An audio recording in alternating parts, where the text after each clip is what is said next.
My name is Joe David Alvidrez. I'm from Youngsville, Louisiana. Oh man, we're loading up this crate, trailer that is going to Africa, and so there's medical supplies, computers, clothes, anything you name it, it's going to be there. Yeah. And we're excited. That's important because I mean, there's people all around the world that are hurting, and you know, if we can do something small like this, I mean, who knows what's going to happen out there. It's amazing to know that even though we can't go, but we're, you know, helping Brother Eric out and just, you know, being a blessing, you know. Yeah. My name is Mike Colbeth, and we're loading up some food and computers for Liberia. Man, for me, it's all about giving back, and it's all about love and doing stuff not for me, but for other people. Yeah. Oh, dude, Eric's the man. He's inspiring. That's one of the reasons why I'm here. Oh, it's huge. I mean, it brings people together for a common cause. Yeah. Man, that's pretty much it. Just get out there and you know, do something that's not for you. You know, do something to help others. If you haven't met Eric yet, then you're missing out. So charismatic and always is searching for something else to do for Liberia and for America and for anybody that steps in his path. I met Eric about 3 or 4 years ago, and his story was just very moving, and so any way I can help him and then another nation so we can all come together, it's an incredible thing to be a part of. My name is Reese McDaniel.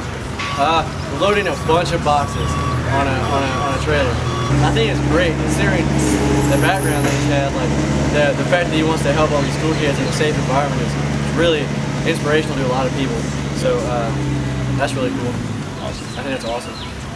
I think it humbles a lot of people, you know, because I was talking with one of my Young Life leaders, and we were talking about, man, you know, oh, the heat sucks, and this sucks, and then we're like, and then there's Eric, you know, and then he's doing all of this. You know, some people, they live in fear their whole lives, and, you know, we are so blessed, and then this guy over here, to come from what he did to try to bless other kids is really, really awesome.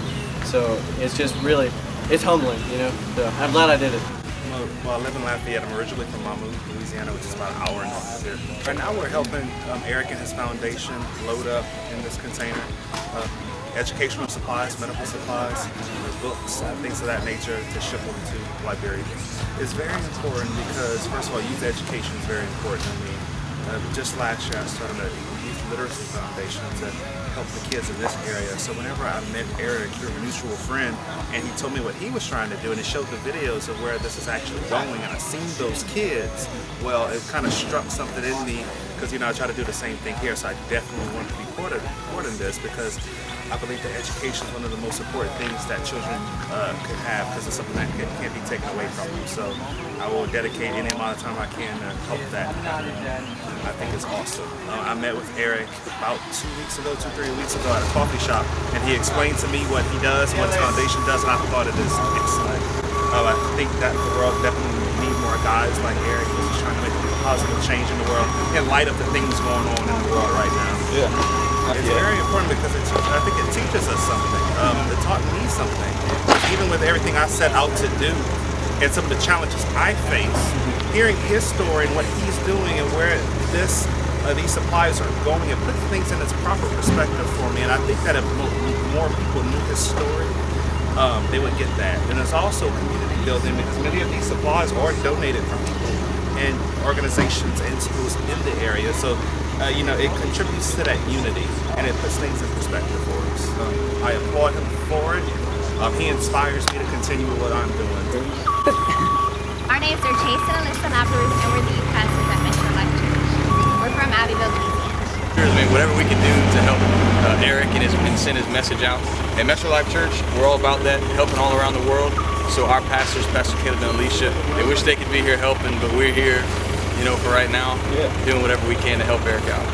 Because we do anything we can do to change people's lives. At our church, our vision is to show people a better way of life. So anything we can do to help with that, we're all in. Oh my God, it's the most important thing we could be doing. I mean, we have a mission field right outside our door, but some of us have to go. Some of us, the Bible says that as we go and that those who are sent as the messengers in the feet of Christ, that we should support those people. So Eric and what he's doing, the vision's great.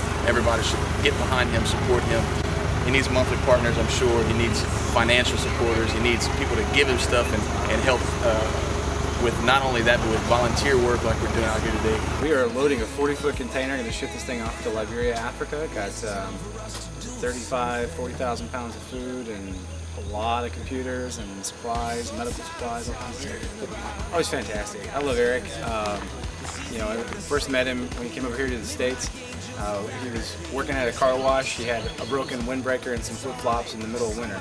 And so I heard his story, wanted to help him out as much as I could, and I've always been a supporter of Eric Wowoh and the Changes in Network. They're doing a lot of really great stuff. Well, I think it's important for us to remember the poor and the destitute, the people that have done all they can do to help themselves and just can't get to where they need to be. Especially for us here in the States, you know, we always, even the poor have more than they need. And so it's important for us to remember what true poverty looks like. So I can't think of anything more Christian to do than to be a part of something like this. Man, Eric's a light. He's a salt. You know, when I think about what that means, and Jesus said, "Be salt and be light," I think of somebody like Eric Wowoh. You just spend a few minutes with him, and you already feel challenged to want to be better, to want to be more like Christ. And if you ask the question, what would Jesus do? You know, I think Eric embodies a lot of that, and the lifestyle he lives, and his attitude, and the things he commits himself to. So, you know, Eric being here is a real blessing for us, because, like I said, here in the States, we don't understand what reality is. We don't live in a real world here, and it's easy to forget that. And so, being around somebody like Eric reminds you of what the other 90% of the world goes through on a day-to-day basis. Hi, everybody. Today has been an amazing day out here in Lafayette, Louisiana. As you can see in the back, we've worked really hard this morning to get this truck loaded. It's on its way this morning to Houston, Texas, and from Houston it's going to be heading out to Liberia. We want to just take this time to say thank you to all of the volunteers, those who drove from Baton Rouge, from Houston, from the surrounding cities around here. It was just an amazing time this morning. We had a forklift for the first time that helped us to speed up our work. We still got one more container to load, but this is container number 1, so we got to move on to container number 2 within the next 2 weeks. But we just want to thank you so much. It was an amazing time, and I'm just thrilled. I'm humble, and this is good. It's good for me. It's good for you. It's good for all of us. So thank you, and all of the best. Bye.